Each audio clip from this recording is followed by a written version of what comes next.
processor speed increasing and data being transferred faster and faster, one of the challenges facing engineers was to keep the processor cool. In other words, to maintain a temperature between 90 and 110 degrees Fahrenheit. If they could do that, they could prevent system errors even though it was going much faster, and they could prolong the life of the CPU. This led to the development of lots of different ways of putting a processor onto a board. The very first processors went into what were called sockets, which were pin grid arrays that just allowed the processor pins to slide into a series of holes. Socket 7 was one of the most popular sockets that were in motherboards at that time. Later, the motherboards were changed for Pentium processors to allow for the slot 1 that the Pentium processor would slide into. And Celerons used their own, what's called a plastic pin grid array, which is another way of allowing the processor to install in the board and also to be able to cool the processor. Now, some CPU sockets allow us to set the voltage so that we can use different types of CPUs in the same socket. There are what's called dual voltage CPUs, which require two different voltages, one for internal processing and the other for external processing. And there are single voltage CPUs that require voltage, the required voltage is the same for both the internal and the external. So some CPUs require that you set jumpers to control the voltage, and others automatically control the voltage. The CPU has some helper chips on the board called a chipset. Some of the chips that collectively control the memory cache, external buses, and some other peripherals are all part of the chipset. Intel chipsets included the Intel 440BX chipset, which is one of the very first PC chipsets, the 400 series chipsets, and the latest, the i800 series chipsets.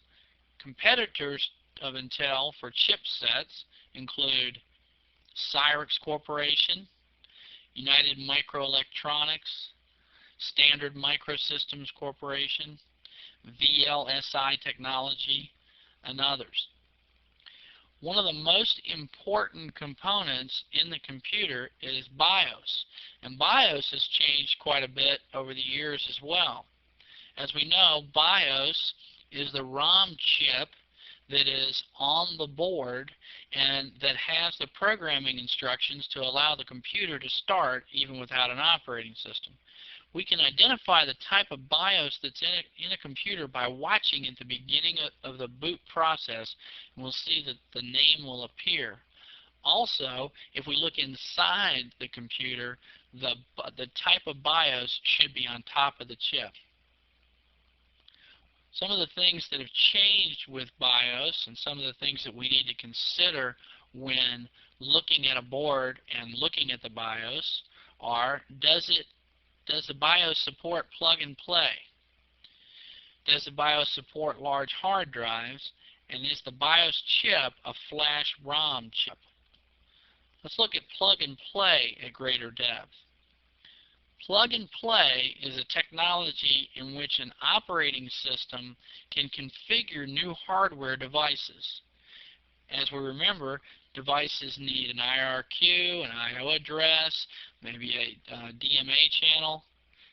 The plug-and-play technology automatically configures devices for the resources that they need.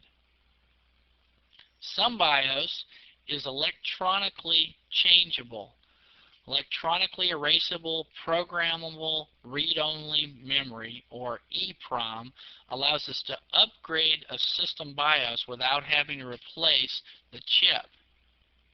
This is called flashing ROM.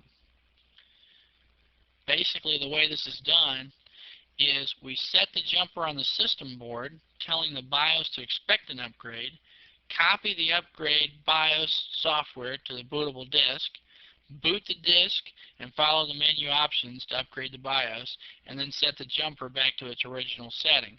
Some of the newer boards don't even require a jumper. We can actually just set the setting in CMOS, telling CMOS that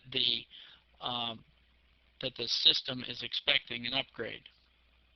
We can get the software to flash BIOS on the internet.